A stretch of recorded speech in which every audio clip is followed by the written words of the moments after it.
નવતત્વ પ્રવચન નંબર 24 વિશ્વના સર્વ જીવોનું કલ્યાણ થાય, મંગળ થાય ભાવના સાથે આજના પ્રવચનને આપણે શરૂઆત કરીશું. મંગલમ ભગવાન વીરો મંગલમ ગૌતમ પ્રભુ મંગલમ સ્થૂલભદ્રાધ્યાય જૈન ધર્મોસ્તુ મંગલમ.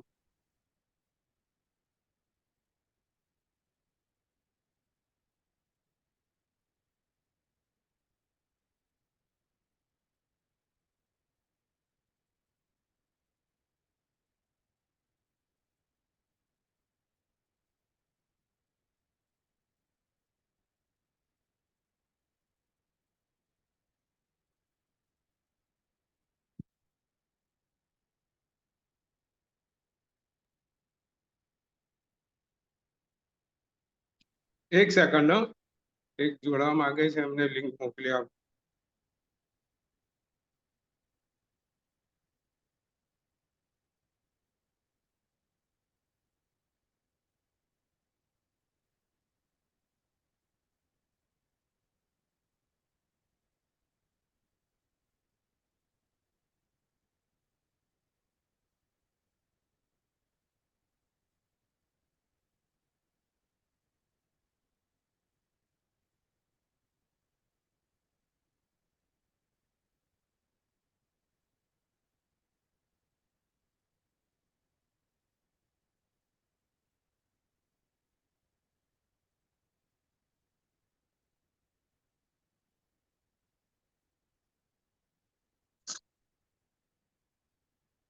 સોરી,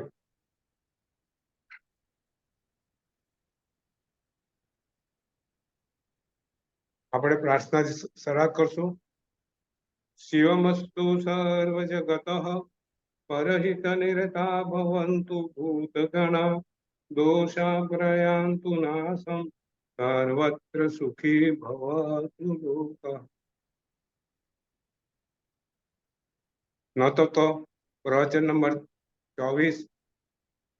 આજના પ્રવચનની શરૂઆત કરતા પહેલા એક આપણે ત્યાં કહેવત છે કે લક્ષ્મી ચાંદલો કરવા આવે ત્યારે મોઢું ધોવા ના જવાય.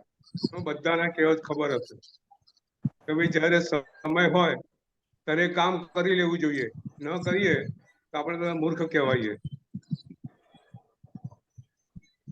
બાળક 5 વર્ષનું થાય, 7 વર્ષનું થાય અને આપણે શાળામાં ન મૂકીએ અને 15-20 વર્ષ સુધી એને કશું કરવા ના દઈએ તો બાળકની જિંદગી ધૂમધાણી થઈ જાય. યુવાનીના સમયમાં કામ કરી અને પૈસા ના કમાઈએ તો આખું જીવન પછી 80 વર્ષના વયે રડવાનો વખત આવે. વ્યવહારની આ બધી વસ્તુ આપણને ખબર છે, બહુ સારી રીતે ખબર છે કે જ્યારે એનો સમય હોય ત્યારે કાર્ય કરી લેવું જોઈએ. ઉનાળાની અંદર કેરી ખાવાનો સમય હોય ત્યારે એક મેથી પાક ન ખવાય. એટલે વ્યવહારની આ બધી સમજ આપણામાં પુષ્કળ વ્યવસ્થિત છે. તો પ્રશ્ન એ છે નીતિન, આ બધું આપણે સમયસર કરવા માટે આપણે બધી ખબર છે. વ્યવહારની કોઈ વસ્તુ આપણને એવું નથી કે આપણને નથી ખબર અને ન કરીએ તો લોકો આપણને મૂર્ખ કહે. તો પ્રશ્ન આપણી સામે એ છે કે આપણને આ માનવ ભાવ અનંત કાળ પછી મળ્યો છે. આપણો પૂરો ભાવ કઈ અવસ્થામાં હશે આપણને ખબર નથી. અમે આ માનવ ભાવ નો જે સમય આપણને મળ્યો છે એવો સમય અનંત કાળ પછી મળવાનો છે એ પણ આપણને ખબર છે. તો આવો અમૂલ્ય માનવ ભાવ મળ્યો છે કે આપણે શું કરી લેવું જોઈએ એ તો આપણને ખબર હશે ને.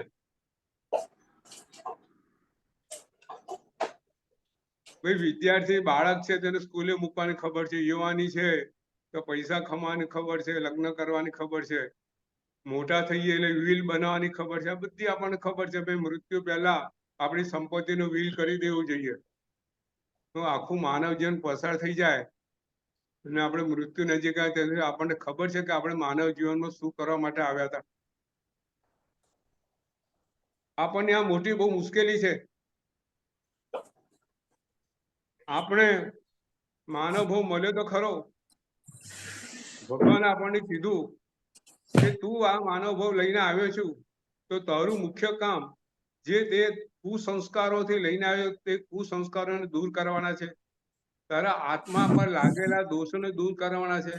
આત્માની મલિનતાને દૂર કરવાની છે કે જેથી તારો આવનારો ભાવ સારો જાય, તને સદગતિ મળે અને તું ભવાંતરે અક્ષર સુખને પામી શકે. ભગવાને આ બધી વાત કરેલી છે, પરંતુ આપણને એ વાત આપણી નજરમાં ઉતરતી નથી. આપણા કુસંસ્કારોને દૂર કરવા માટેનો આ એક જ ભાવ છે કે જેમાં આપણે કરી શકીએ. આપણે આપણા ક્રોધની વાત કરવાની છે કે ક્રોધ જેવા કુસંસ્કારો લઈ અને આપણો જીવ આવે છે અને માનવ ભાવ સિવાય આ દોષોને દૂર કરવા માટે બીજો કોઈ ભાવ છે નહીં. ચંડકોશિયા જેવા સર્પની વાત અલગ છે, એમને ભગવાન મળ્યા અને ક્રોધ દૂર થઈ શક્યો. બાકી આ કુસંસ્કારો આપણે દૂર ન કરીએ અને આપણે બીજા ભાવમાં લઈને જઈએ તો આ કુસંસ્કારો વધતા જાય અને આપણી ભવોભવની ભ્રમણા પણ એનાથી વધતી જાય. એટલે જ્યારે જ્યારે આવા કુસંસ્કારોનું આક્રમણ આપણા પર થતું હોય ત્યારે આપણે જાગ્રત રહેવાની જરૂર છે. આપણે ત્યાં ખૂબ સરસ કથાનકો છે. એક રાજાએ પોતાની બિલાડી પાળી હતી અને બિલાડીને ધ્યાન માટે તૈયાર કરી. મહિના સુધી ટ્રેનિંગ આપી. બિલાડીને એવી તો ધ્યાન માટે તૈયાર કરી કે ધ્યાનમાં બેસે તો હલે નહીં. ને પછી પોતાના મંત્રીઓને બોલાવ્યા ને કીધું કે જુઓ અમારી બિલાડી કેવી સુંદર તૈયાર થઈ છે ધ્યાનમાં. કોઈ એનું ધ્યાન ચલાયમાન કરી શકે તેને ઇનામ આપવું. અને એ દિવસે બધા મંત્રીઓને બેસાડ્યા અને બિલાડીને બોલાવી અને બિલાડીને કીધું તું ધ્યાનમાં બેસી જા. બિલાડી તો ટ્રેન હતી, તરત ધ્યાનમાં બેસી ગઈ. એવી રીતે બેઠી, આંખનું મટકું એનું હાલે નહીં. 5 કલાક અડધો કલાક મંત્રીઓ બધા ખુશ થઈ ગયા. ત્યારે પછી એક મંત્રી હોશિયાર હતો, એને કીધું રાજા આવતીકાલે પણ આ પ્રયોગ આપણે કરીએ, બધા સભા વચ્ચે કરીએ. રાજા ખુશ થઈ ગયા અને ઘણા બધા સભાજનોને બોલાયા અને બીજે દિવસે ફરીથી આ ધ્યાનનો પ્રયોગ બિલાડીના પર કર્યો. રાજાએ બોલાવી બિલાડીને વચ્ચે રાજ સિંહાસનમાં બિલાડી બેઠી છે અને ધ્યાનમાં બેઠી છે. અદ્ભુત ધ્યાન બિલાડીનું. અને એ જ વખતે જે મંત્રી આગળ બેઠા હતા એને ગજવામાંથી એક ઉંદરડો કાઢ્યો જીવતો. અને જેવો ઉંદરડો કાઢ્યો અને બિલાડી સામે ફેંક્યો. બિલાડી ઉંદરડાને જોયો અને ધ્યાન ભૂલી ગઈ અને ઉંદરડા પાછળ દોડી. આપણી વાત આવી છે. આપણા કુસંસ્કારો અંદર એટલા બધા ગાઢ છે કે થોડું નિમિત્ત મળતા એ કુસંસ્કારો જાગૃત થઈ જાય છે અને જાગૃત થયેલા કુસંસ્કારો આપણને ફરીથી અવગતિમાં મૂકે છે. એટલે આ કુસંસ્કારોને દૂર કરવા માટે ભગવાને આપણને એક સામાન્ય વાત કીધી છે શાસ્ત્રમાં કે જ્યારે જ્યારે ક્રોધ જાગૃત થાય ત્યારે તારે એ જીવ તું એવો વિચાર કર એ જ વખત કે આ માનવ ભાવ મને મળ્યો છે, ફરીથી મળવાનો નથી. તું ક્રોધ બનીશ નહીં, ક્રોધમાં આવીશ નહીં અને તારા જીવને તું ક્ષમતામાં રાખ. આપણે ક્રોધ વિશે આગળ પણ વાત કરી હતી કે જ્યારે જ્યારે ક્રોધ આવે એનું મુખ્ય કારણ આપણી અપેક્ષાઓ છે, આપણી ઈચ્છાઓ છે. એ અપેક્ષાઓ ઓછી કરીએ, આપણી ઈચ્છાઓ ઓછી કરીએ તો આપણો ક્રોધ ઓછો થાય. કોઈ બી સામેવાળાની વાત ઉપર ઉતાવળું પગલું ના ભરીએ, અવિચારી કૃત્ય ના કરીએ તો આપણો ક્રોધ ઓછો થાય. એ રીતે આપણા કુસંસ્કારો છે એને દૂર કરવાનો પ્રયત્ન કરીએ તો આપણો ક્રોધ ઓછો થાય. માનવ જીવનની સફળતા આમાં છે. આપણે ઘણી વખત વાત કરી છે કે માનવ જીવન એટલે દોષોની બાદબાકી ગુણોનો સરવાળો આ માનવ જીવનનું લક્ષ્ય છે. એના ઉપર આપણે આગળ વધીએ અને આજે નવ તત્વના અજીવ તત્વનું ઉદ્ગલાસ્તિકાય ઉદ્ગલોનું આજે આગળ વર્ણન કરવાનું છે. ગઈ વખતે ની જે વાત છે એનું થોડું પુનરાવર્તન આજે કરી લઈએ અને પછી આપણે આગળ વધીએ. ગઈ વખતે પરમાણુ ઉદ્ગલાસ્તિકાયની સાયન્સ પ્રમાણે સાયન્સ શું માને છે, સંયોજન વિભાજન એના પરની આખી વાત કરેલી. તદ ઉપરાંત પરમાણુના લક્ષણો પૂતગળોના લક્ષણોની વાત કરી હતી. પૂતગળોના 4 લક્ષણો, પૂતગળોના 4 લક્ષણો કયા કયા ગઈ વાત કરી હતી? સ્પર્શ, પછી સ્કંધ, દેશ, પ્રદેશ, ગંધ અને સ્કંધ, દેશ, પ્રદેશ, પરમાણુ, વર્ણ. બરાબર સંતોષબેન? જી ગુરુજી, જી ગુરુજી. બિલકુલ. આપણે થોડી પ્રણામ ગુરુજી, એનો આજે લેટ થઈ ગઈ. પ્રણામ ગુરુજી, લેટ થઈ ગઈ જરા. જી હા પ્રણામ પ્રણામ. હું પણ આજે થોડો લેટ હતો. પૂજા કરવામાં રોકાઈ ગયો, સહેજ મોડું થઈ ગયું. તો આજે આપણે સહેજ વધારે સહેજ ડિટેલિંગમાં એમાં જવું છે કે ભાઈ સ્પર્શ, પૂતગળનો એક લક્ષણ સ્પર્શ છે. જો પૂતગળ સિવાય બીજા 5 દ્રવ્યોની અંદર આ લક્ષણ છે નહીં. ધર્મસ્તિકામાં સ્પર્શ ના મળે, અધર્મસ્તિકામાં સ્પર્શનો ગુણ ના મળે. આપણે જે સ્પર્શનો અનુભવ કરીએ છીએ, આકાશ અસ્તિકા સ્પર્શનો અનુભવ કરે. આપણે સ્પર્શનો અનુભવ કરીએ છીએ શેના કારણે? ઔદારિક વર્ગણાને કારણે. બરાબર ને? ઇન્દ્રિયો છે ઔદારિક વર્ગણાની, એને હિસાબે આપણે સ્પર્શનો અનુભવ કરીએ છીએ. એવો સ્પર્શનો અનુભવ બીજા કોઈ દ્રવ્યો કરે? કાળ કરે સ્પર્શનો અનુભવ? ધર્મસ્તિકાય સ્પર્શનો અનુભવ કરે? બધા જીવ છે. કોઈ 5 દ્રવ્યમાંથી કોઈ પણ દ્રવ્ય સ્પર્શનો અનુભવ ના કરે. માત્ર સ્પર્શનો ગુણ કોનામાં છે? પૂતગળમાં છે. બરાબર છે? હવે જે સ્પર્શ છે એના 4 પ્રકારની આપણે વાત કરી. કયા કયા? એક તો કઠિન અને મૃદુ. કઠિન, હવે જો કઠિન અને મૃદુની વાત કરીએ તો સૌથી કઠિન પદાર્થ કયો નીતિન? જગતમાં સૌથી કઠિન પદાર્થ કયો? પથ્થર. પથ્થર ઉતો નહીં, ડાયમંડ. બરાબર. જો ડાયમંડ થી કાચ કપાય, બરાબર છે. હવે લોખંડ વધારે કઠણ કે સોનું વધારે કઠણ? તો દરેક પૂતગળની અંદર સ્પર્શની વિવિધતા છે. આજે સાયન્સ પણ એ વાત માને છે. બરાબર છે?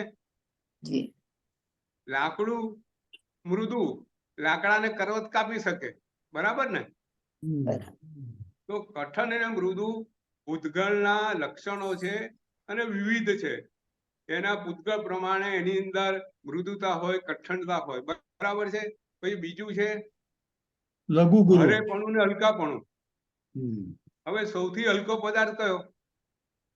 લિક્વિડ ની અંદર પ્રવાહી અવસ્થામાં સૌથી હલકો પદાર્થ કયો? તો પાણી. પાણીથી હલકું છું નીતિન? પાણીમાં કેટલીક વસ્તુ તરે છે ને? લાકડું પાણીમાં તરે છે, બરફ પાણીમાં તરે છે. તો પાણીથી પણ હલકા પદાર્થો, બરફ છે, લાકડું છે.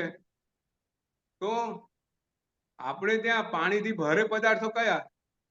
ભાઈ લોખંડ ભારે, સોનું ભારે. બરાબર છે? મેટલો બધી ભારે. હવે સોનું અને લોખંડ બેમાંથી ભારે કયું નીતિન? તલાટી સાહેબ, સોનું અને લોખંડ બેમાંથી ભારે શું? લોખંડ.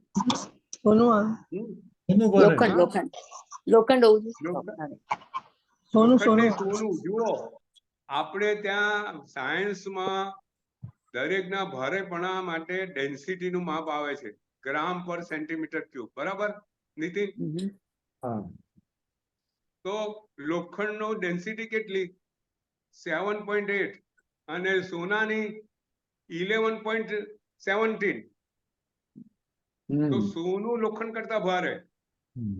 તમને આશ્ચર્ય થશે કે આ દુનિયાની અંદર સૌથી ભારે તત્વ એક તારો છે. એ તારાનું એક ઘન ઇંચનું વજન 720 ટન છે. કેટલું? એક ઘન ઇંચ તારાનો પદાર્થ લઈએ નીતિન, એક ઘન ઇંચ તારાનો પદાર્થ લઈએ તો એનું 620 ટન, 620 ટન એનું વજન થાય. એટલો બધો ભારે પદાર્થ આ વિશ્વમાં અસ્તિત્વ ધરાવે છે. આ તો સાયન્સે આ રીતની વાત કરી છે. બરોબર. પાણીથી હલકા પદાર્થો છે, પાણીથી ભારે પદાર્થો છે. આ બધા પૂતગળના લક્ષણો છે. આ બધા પરમાણુઓ છે. પરમાણુની પોતાની વિવિધતા છે અને આ રીતે એના ગુરુપણું ને લઘુપણું હોય છે. પછી આગળ વધીએ. શીત અને ઉષ્ણ એટલે કોઈ બી વસ્તુનું પોતાનું ઉષ્ણતામાન હોય, કાં ઠંડો હોય કાં ગરમ હોય. તો આપણે ત્યાં ઓછામાં ઓછું ઉષ્ણતામાન સાયન્સમાં કેટલું બતાવ્યું છે? 0 ડિગ્રી કેલ્વિન. નીતિન બરોબર. હિલિયમનું કેટલું ટેમ્પરેચર છે? હિલિયમ, લિક્વિડ હિલિયમ મૂકો તો કેટલું? -271 ડિગ્રી સેન્ટીગ્રેડ. અને ઉકળતા પાણીનું ટેમ્પરેચર કેટલું? 100. 100 ડિગ્રી સેન્ટીગ્રેડ. હવે આગ, આપણે કઈ આગ પ્રગટાઈએ, કોલસો પ્રગટે તો કોલસાનું ટેમ્પરેચર કેટલું? ઉષ્ણતામાન 1300 ડિગ્રી સેન્ટીગ્રેડ. અને સૂરજનું ઉષ્ણતામાન કેટલું? 1 કરોડ ડિગ્રી સેન્ટીગ્રેડ. એટલે આ પરમાણુઓમાં પોતાની વિવિધતા આ રીતની છે એવું આપણે સમજાવવા માંગીએ છીએ. પછી ચોથો સ્પર્શનો ગુણ કયો? સ્નિગ્ધ અને વૃક્ષ. હવે જો સ્નિગ્ધ અને વૃક્ષ શું કરે છે? પરમાણુના સંયોજનને વિભાજનનું કાર્ય કરે છે. સાયન્સની અંદર કહેવામાં આવ્યું, ગઈ આપણે વાત કરેલી કે બે પરમાણુનું સંયોજન શેના આધારે થાય છે? એની વેલેન્સીના આધારે, ઇલેક્ટ્રોનના આધારે. નેગેટિવ ઇલેક્ટ્રોન, પોઝિટિવ ઇલેક્ટ્રોન, એ પરમાણુના સંયોજનના વિભાજનના કારણ છે. એ જ અહીંયા આપણે વાત કરી છે. સ્નિગ્ધતા અને વૃક્ષતા પરમાણુના સંયોજનને વિભાજનનું કારણ બને છે અને એ રીતે નવા નવા સ્કંધોનું નિર્માણ થાય છે અને આ રીતે આખું પૂતગલ અસ્તિકાયનું નિર્માણ થાય છે. આપણે ગઈ વાત કરેલી. હવે આજે પછી રસ. બીજો પરમાણુનો ગુણ કયો? રસ. બરાબર છે. કયા કયા રસો છે? ગઈ વખત આપણે વાત કરેલી. કયા કયા રસો છે? બધું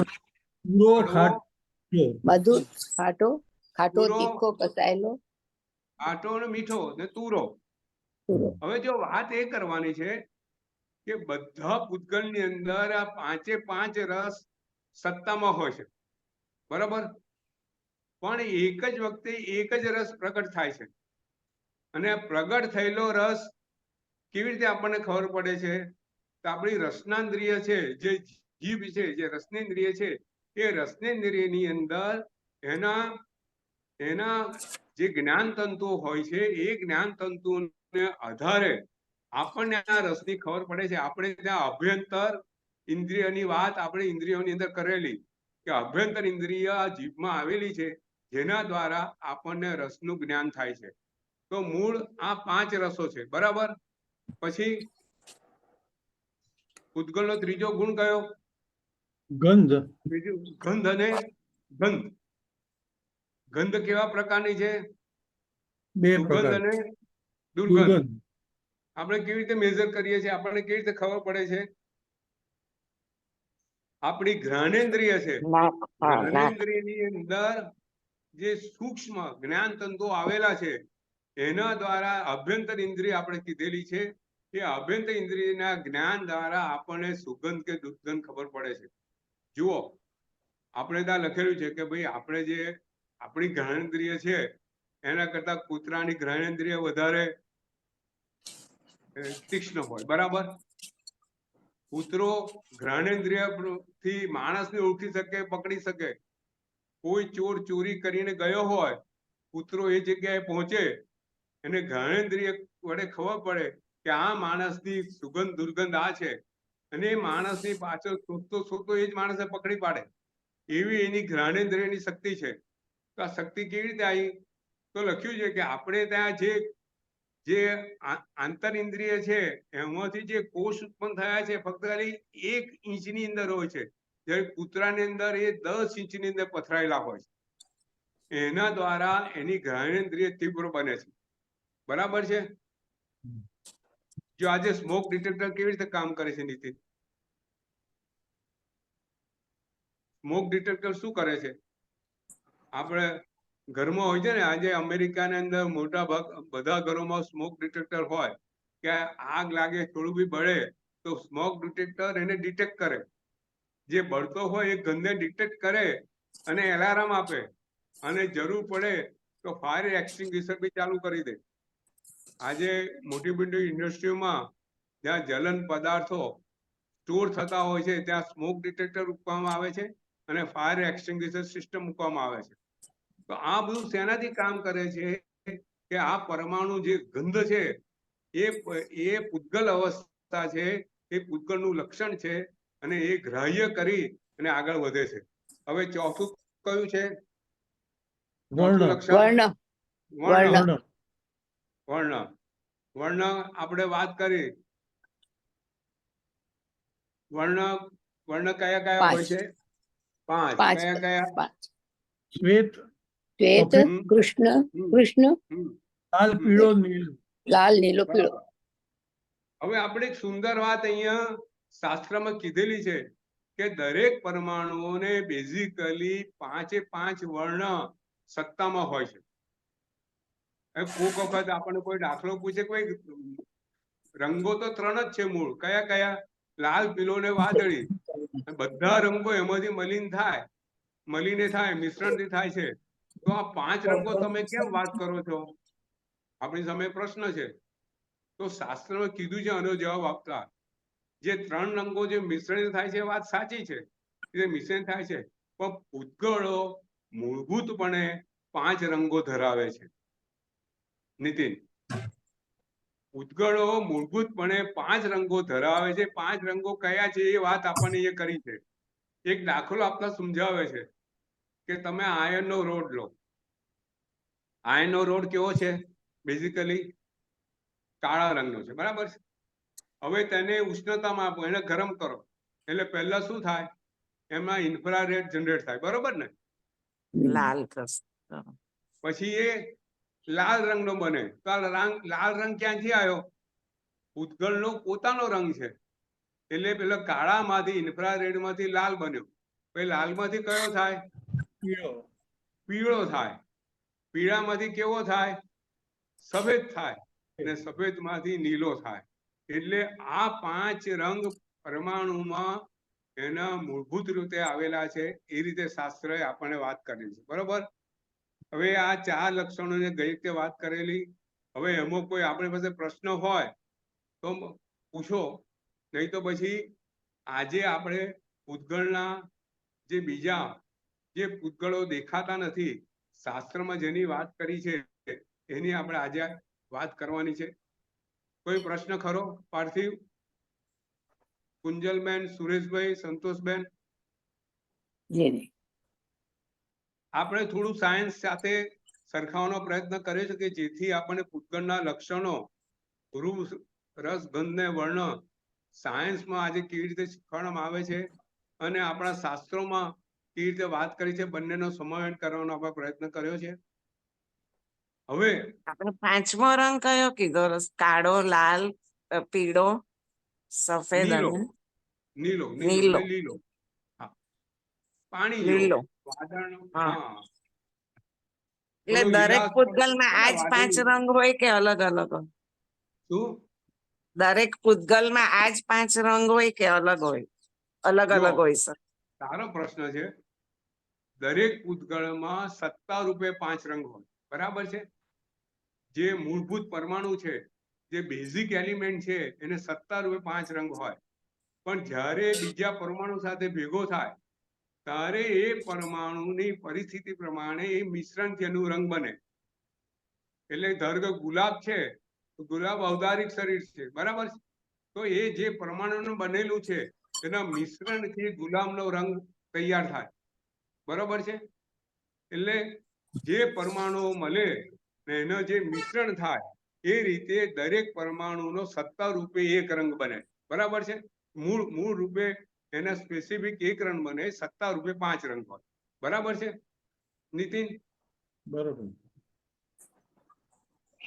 ઉદગળો જ્યારે સંયોજન થાય ત્યારે ધારો કે સોનું બન્યું, સોનાનો રંગ પીળો છે તો કેવી રીતે થયા? કે જે એના જે પ્રોટોન ન્યુટ્રોન્સ ભેગા થયા અને એનો જે સ્પેસિફિક મોલિક્યુલ બન્યું એનું જે સંયોજનથી જે રંગ બન્યો એનો સ્પેસિફિક રંગ થયો, બરાબર. ચાંદીનો જે રંગ કેવી રીતે આવ્યો? તો કે ભાઈ એના જે પરમાણુઓ ભેગા થાય, એટમ ભેગા થાય અને જે મોલિક્યુલ જે સ્કંધ બન્યો એનો જે રંગ થયો એ સ્પેસિફિક રંગ એ ચાંદીનો રંગ થયો, બરોબર. જો સત્તા રૂપે રંગ ના હોય તો આ રંગ આવે નહીં, નીતિન.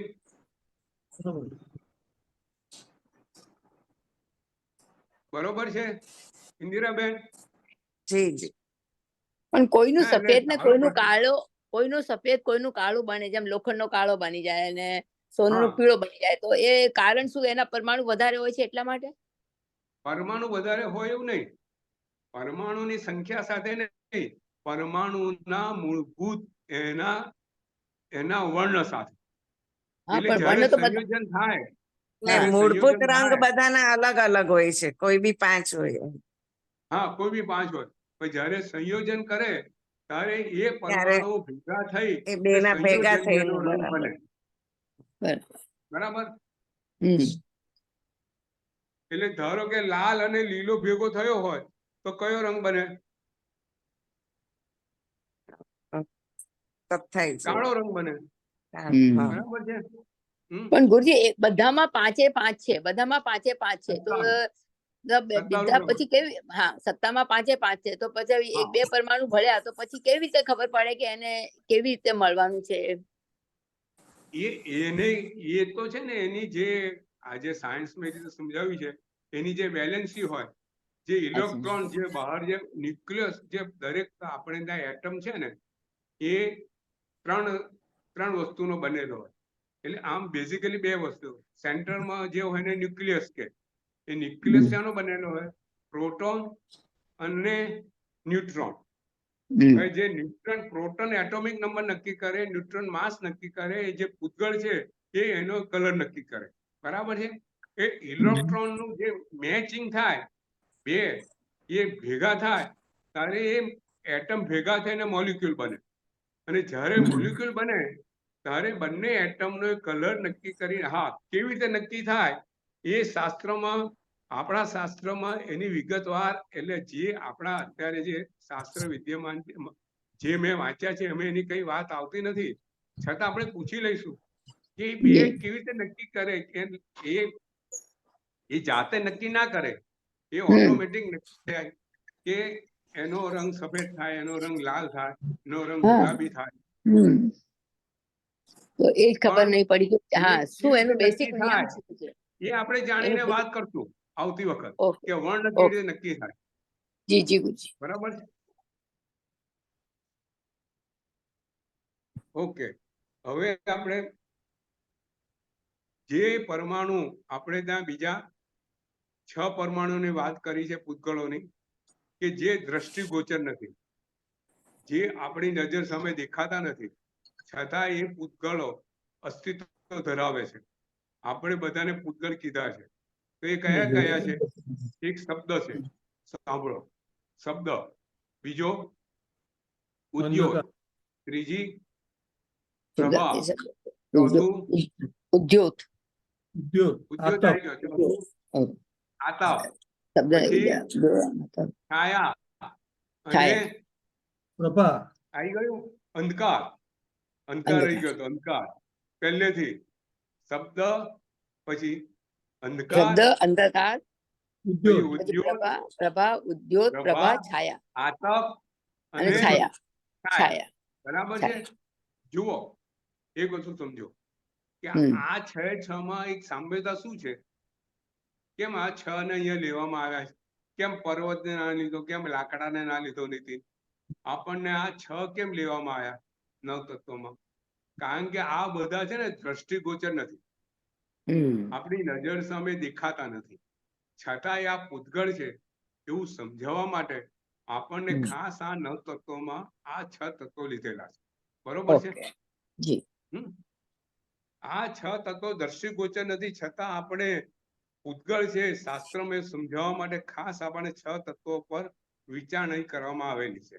તો સૌથી પહેલો શબ્દ. હવે અત્યાર સુધી ઇતર શાસ્ત્રોમાં એવું કહેવામાં આવતું હતું કે શબ્દ ક્યાંથી જનરેટ થાય? આકાશમાંથી. શબ્દ એ આકાશનું પરિણમન સ્વરૂપ છે, આકાશનું રિઝલ્ટન્ટ છે, એટલે દેખાતો નથી. એ પૂતગળ છે એવું કોઈ શાસ્ત્ર માનતું નતું.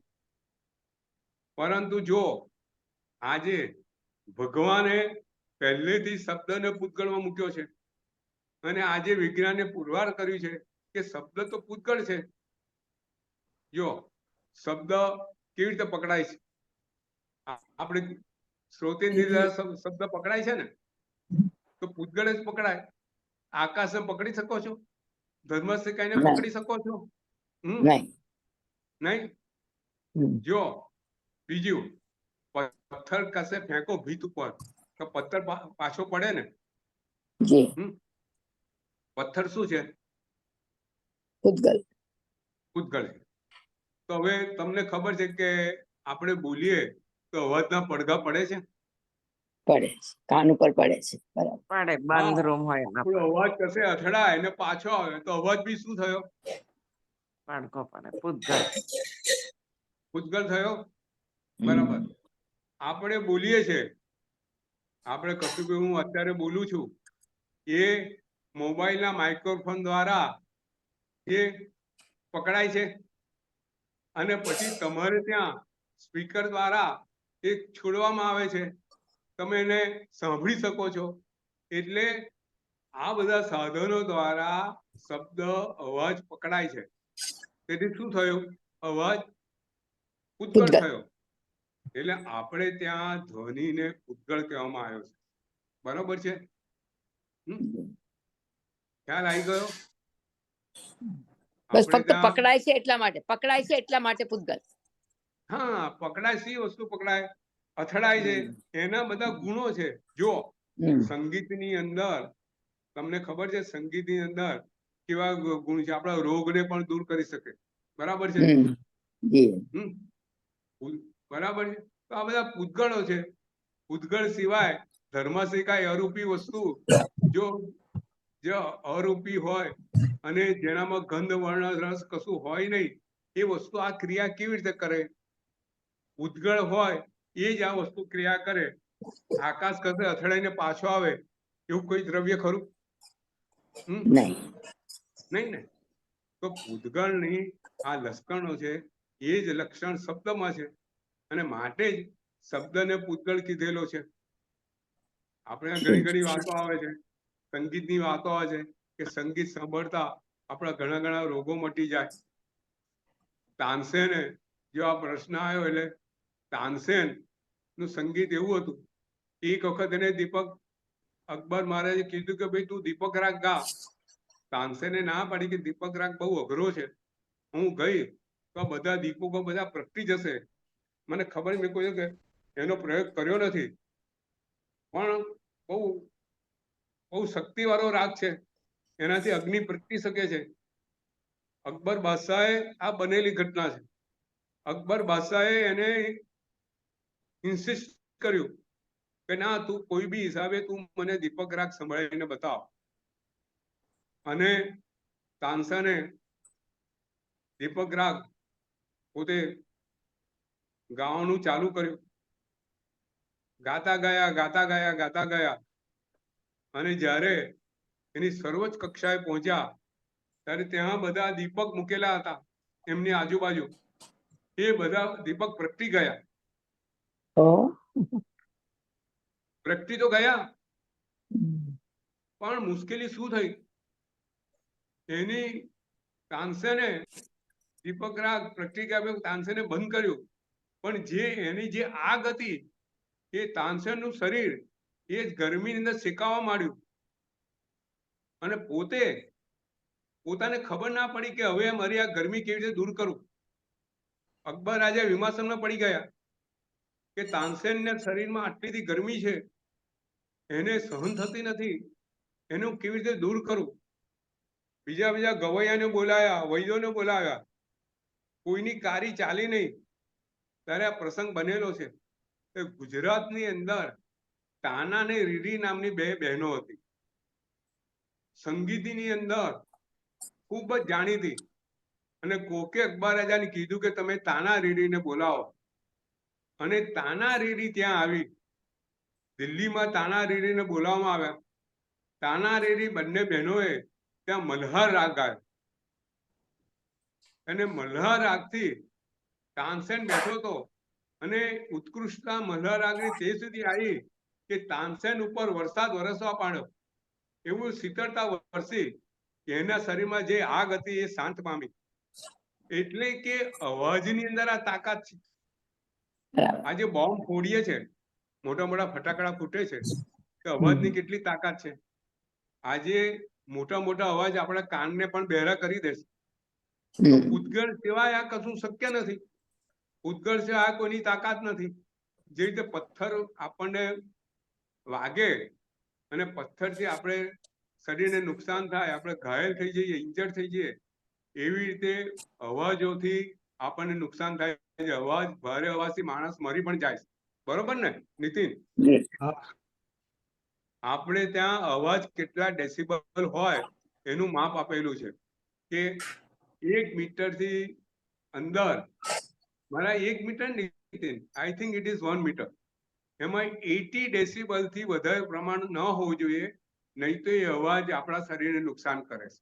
બરોબર? તો આ પૂતગળ છે એનું આ પુરવાર છે. બરાબર છે? હવે એક સુંદર વાત મારે કરવી છે અવાજની. અવાજની ઉત્પત્તિ કેવી રીતે થાય નીતિન, સંતોષબેન? આપણે આ વાત કીધેલી છે જ્યારે આપણે પર્યાપ્તની વાત કરેલી, ત્યારે આપણે આ વાત કરેલી છે. વર્ગણાઓ છે શબ્દની વર્ગણાઓ છે તે આપણે ગ્રહણ કરીએ છીએ. એને ગ્રહણ કરીને તેના અવલંબનથી આપણે શબ્દ બોલીએ અને પછી તે વર્ગણા પાછી છૂટી થઈ જાય છે.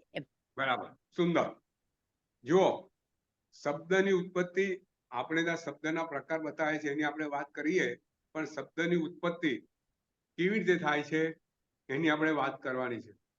આપણે ત્યાં કીધું છે કે શબ્દ પહેલા ઔદારિક વર્ગણાથી, જીવ જે શબ્દ ઉત્પન્ન કરે ઔદારિક વર્ગણા દ્વારા, એટલે કે જે બાદર પરિણામી વર્ગણા છે એનાથી એ ભાષા, પોતાની ભાષા પર્યાપ્તિ વડે ભાષા વર્ગણાના પૂતગળો જે સૂક્ષ્મ પરિણામી વર્ગણા છે એને ગ્રહણ કરે અને એને શબ્દ રૂપે પરિણામે. આ રીતે શબ્દની ઉત્પત્તિ થાય. એટલે કે બાદર પરિણામમાંથી સૂક્ષ્મ પરિણામી પૂતગળો જે ભાષા વર્ગણા છે ઉત્પન્ન થાય છે. બરોબર છે સંતોષબેન?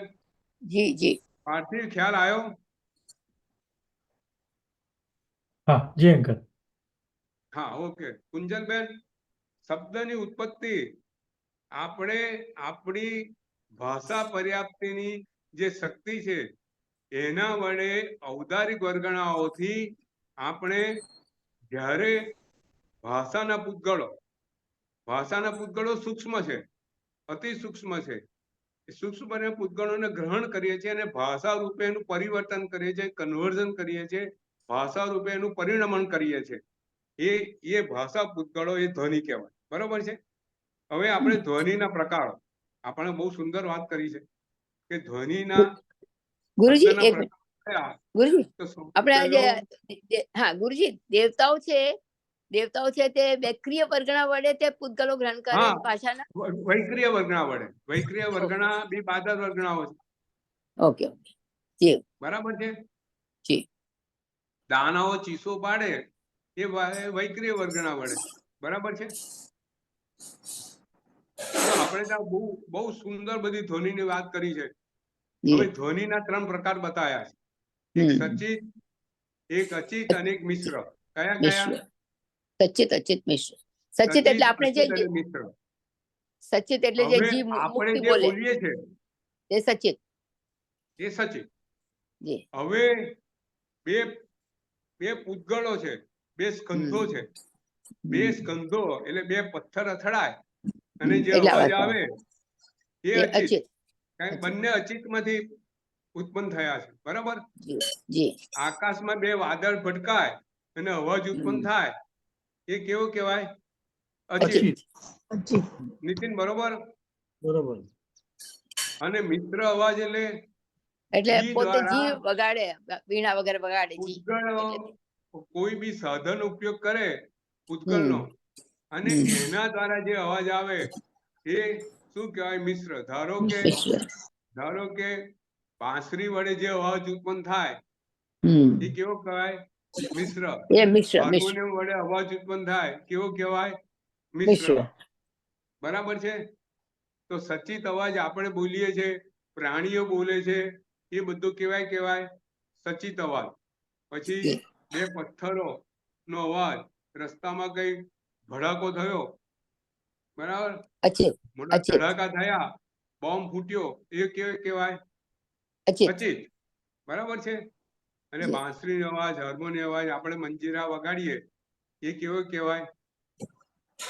અચિત. આપણે બધા તે મિશ્ર મિશ્ર મિશ્ર. બરાબર. ખ્યાલ આવી ગયો? જી હવે જો હજુ જો આગળ વિભાગો આપણી સમજવા માટે બનાવ્યા છે. તમે ધારો એટલા પોતે જાતે વિચાર કરીને વિભાગો બનાવી શકો પાર્થિવ. ભાઈ એક સમજવા માટે કે ભાઈ ધ્વનિના શાસ્ત્રમાં જુદી રીતે આપણે સમજવાનો પ્રયત્ન કરે. જો અવાજ કેવો હોય, શુભ હોય ને અશુભ પણ હોય. આપણે ભગવાનની પ્રાર્થના કરીએ, ભગવાનના નામ સ્મરણ કરીએ, કોઈનું સારું બોલીએ, બરાબર છે, તે કેવો કહેવાય? શુભ કહેવાય. નિંદા કરીએ કેવું કહેવાય? ખરાબ બોલીએ, ક્રોધ કરીએ કેવું કહેવાય? કોઈની મસ્કરી કરીએ કેવો કહેવાય? જેનાથી પરિણામ અશુભ આવે એવો કશો બી અવાજ કેવો કહેવાય? અશુભ.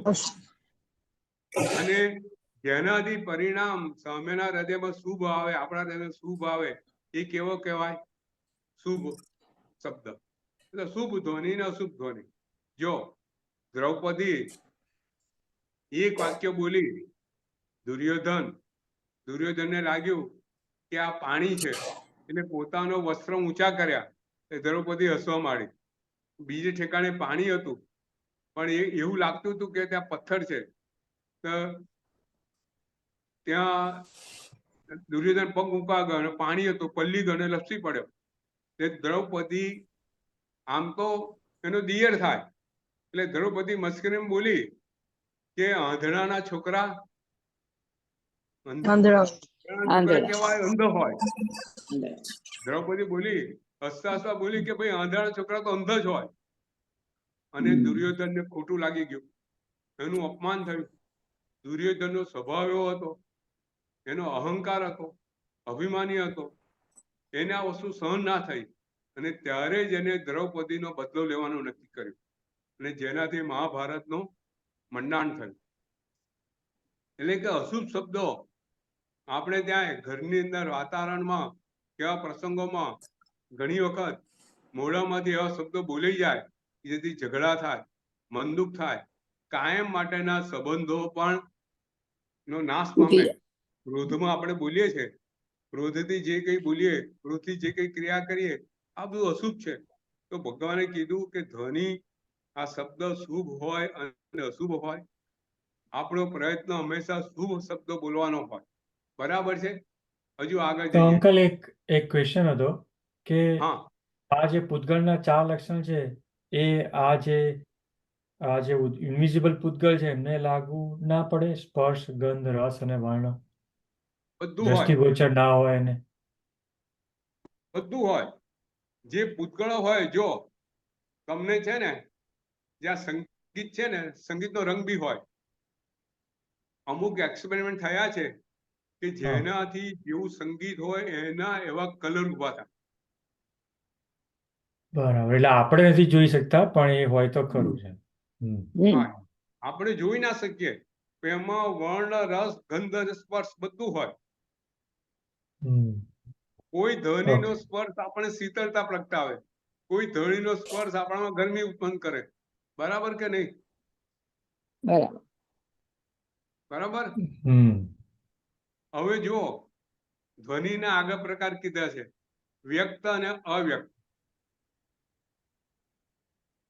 જે આપણે બોલીએ એનું અક્ષરમાં નિર્માણ થાય એ વ્યક્ત. મનુષ્ય જે બોલે, આપણે જે બોલીએ એને શબ્દ એનું અક્ષરમાં નિર્માણ થાય ને, ક, ખ, ગ, ઘ, એ, બી, સી, ડી, એ બધું અક્ષરમાં નિર્માણ થાય, એની ભાષા બને, એ વંચાય. આ બધું કેવો કહેવાય? વ્યક્ત ધ્વનિ કહેવાય. પણ ધારો કે કૂતરો બોલે એનું ભાષામાં નિર્માણ થાય, ગાય બોલે એનું ભાષામાં નિર્માણ થાય, ઘોંઘાટ હોય એનું ભાષામાં નિર્માણ થાય, ન થાય. તો આ બધું કેવું કહેવાય? અવ્યક્ત શબ્દ. બરાબર. પ્રશ્ન અહીંયા જો શબ્દનું આપણા શાસ્ત્રમાં જે બતાવ્યું છે એનું જરા વિસ્તારથી વર્ણન કર્યું છે આજે. છતાં કઈ પ્રશ્ન તો પૂછો, પછી આપણે અંધકાર ઉપર જઈએ. 8:05 થઈ છે.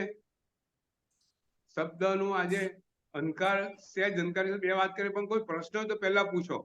પાર્થિવ તો પશુ પક્ષી જે બોલે છે એ આપણે નથી સમજી શકતા એટલે આપણા માટે અવ્યક્ત છે. પણ હવે સાયન્સ જ્યારે એ બી સમજી શકશે, ઘણા બધા સમજી શકે બી છે અત્યારે બી, તો એ પછી વ્યક્ત થઈ ગયું કે નહીં? શું કરવા હું તમને સમજાવું. આ સામાન્ય વિભાગ છે. પાર્થિવ, તારી વાત સાચી છે. એક સામાન્ય સમજ માટેનો વિભાગ છે. બાકી આપણે ત્યાં એવા વ્યક્તિત્વ હતા કે પ્રાણીઓની ભાષા બી સમજી શકે. આપણે ઘણા દાખલા આવેલા છે. એવા એવા સુંદર દાખલા છે કે એક રાજા હતો કે રાજા કોઈ વ્યક્તિ હતા, એને ગામમાંથી એને ભાગવું પડેલું હતું. એને એ ગામમાંથી ભાગી અને બીજા ગામને જતા હતા. આ વાત બનેલી છે. હવે નામ મને ખબર નથી, પણ પાર્થિવનો જે પ્રશ્ન છે એનો જવાબ છે કે અવ્યક્ત ભાષા આપણા માટે અવ્યક્ત છે, તો કોઈના માટે વ્યક્ત હોઈ શકે છે. પ્રાણીઓ એકબીજાની ભાષા સમજી શકે છે, પણ આપણા માટે અવ્યક્ત એટલા માટે કે આપણે એને શબ્દમાં, અક્ષરમાં નિર્માણ કરી શકતા નથી. હવે એ રાજા હતા, એને ગામમાં છોડીને ભાગવું પડ્યું અને બીજા ગામમાં જતા હતા. ત્યાં પહોંચ્યા ને રાત પડી ગઈ હતી. એ રાત્રે ત્યાં ઊંઘી ગયા અને સવારે ઉઠ્યા ત્યારે ઝાડ ઉપર બે પક્ષી, ચકલો અને ચકલી, વાતો કરતા હતા. એ રાજાને, આ મોટે ભાગે વિક્રમાદિત્યની આ વાત છે, અને એને સાંભળી બે વાત અને જાણકાર હતા. આ ચકલીઓની, પક્ષીઓની ભાષાના જાણકાર હતા.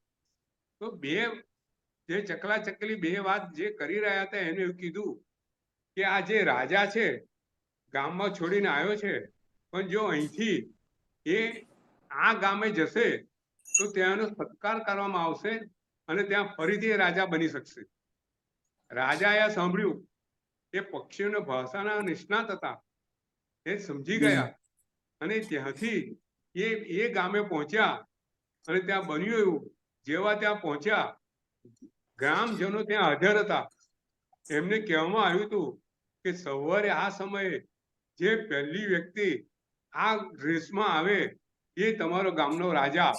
અને જેવા ત્યાં પહોંચ્યા, ગામજનોએ જોયું કે આ વ્યક્તિ મેચ થાય છે, એને ફૂલહાર બનાવ્યું અને રાજા બનાવવામાં આવ્યા.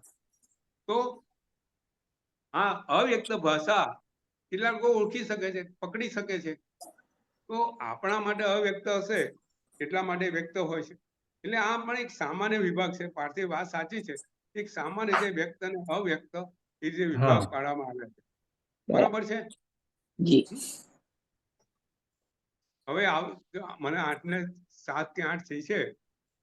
અંધકાર વિશે આપણે વાત કરીશું કે આપણે અંધકાર છે, પછી ઉદ્યોત છે. ઉદ્યોત એટલે શું, પ્રભા એટલે શું, આતાપ એટલે શું, અને છાયા એટલે શું, અને આ બધી પૂતગલની અવસ્થા છે એની આપણે વાત કરશું. કેવી રીતે છે એની પણ વાત કરશું. શાસ્ત્રમાં એનું કેવું વર્ણન કરવામાં આવ્યું છે, વિજ્ઞાન શું માને છે એની વાત કરશું. ને એ રીતે આવતા પ્રવચનમાં આપણે પૂતગલ અસ્કાઈનું સમાપન કરશું. પછી જે 6 દ્રવ્યો છે એના 12 દ્વાર આવે છે. કેટલા? 12 વિન્ડોઝ અથવા 12 ડોર અથવા 12 એંગલ્સ. 12 રીતે આ 6 દ્રવ્યોને આપણે ઓળખાણ કરવાની છે. એ પછી આપણે વાત કરશું. એ રીતે આપણે જો આપણે આજે છે ને આ 13મી ગાથા પર આવ્યા છે. મને કે 11મી ગાથા. આપણે 12મી ને 13મી ગાથા પૂર્ણ કરી છે. 12મી ને 13મી વ્યવહાર કાળની ગાથા હતી એ પૂર્ણ આપણે કરી છે. કરી 11મી ગાથા ચાલી રહી છે. જી 11મી ગાથા પૂર્ણ થયા પછી આપણે 14મી ગાથા જે છે એના પર જઈશું. 14મી ગાથા એ 12 દ્વારો પર છે, એની વાત કરશું. અને હું બોલું? પછી આપણે આગળ એના પછી કયું તત્વ આવશે? જીવ, અજીવ, પુણ્ય પછી પુણ્ય પુણ્ય તત્વની વાત કરશું. જી હજુ આપણે અડધે પહોંચ્યા નથી પાર્થિવ હા નવતત્વમાં. કઈ વાંધો નહીં ગુરુજી, બહુ સરસ સમજાવી રહ્યા છો. હા, કઈ વાંધો આપણે નહીં. ડિટેલમાં જઈશું. જી જો જી જી સામાન્ય રીતે છે ને આ બધા એવી પ્રવચનો વાતો એક બે પ્રવચનો પતી જાય. આપણે એવી વાતો શાસ્ત્ર સાંભળી નહીં. સમજવું છે, મારે જાતે સમજવું છે, અને એ રીતે આપણે પ્રયત્ન કરીએ છીએ અને એ રીતે આપણે જી આગળ વધશું. બરાબર છે. જી જી જી તો કઈ પ્રશ્ન હોય તો પૂછો. નીતિન? બરાબર છે. હા ઓકે. તો આપણે જી જી પ્રવચનની સમાપ્તિ કરીએ છીએ. જી નવકાર ગુરુજી. મંત્રનું આપણે પઠન કરીને નમો હરિહંતાણમ, નમો સિદ્ધાણમ, નમો વાયર્યાણમ, નમો વજ્જાયાણમ, નમો લોહે સંવસાહુણમ, એસો પંચ નમુકારો સર્વ પાવ પણાસણો મંગલાનંચ સભ્યસિમ પરમમ હોય મંગલમ. જેના જ્ઞ વિરુદ્ધ જે કે બોલાયું તે સોઈ મન વચન કાય. સર્વને પ્રણામ. પ્રણામ ગુરુજી, બધાને પ્રણામ. પ્રણામ ગુરુજી. પ્રણામ ગુરુજી, બધાને પ્રણામ. સુખ સાથે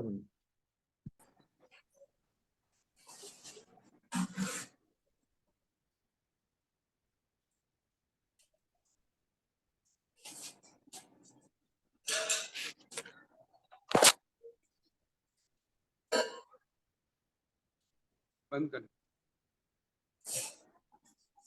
ઓકે સુરેશભાઈ.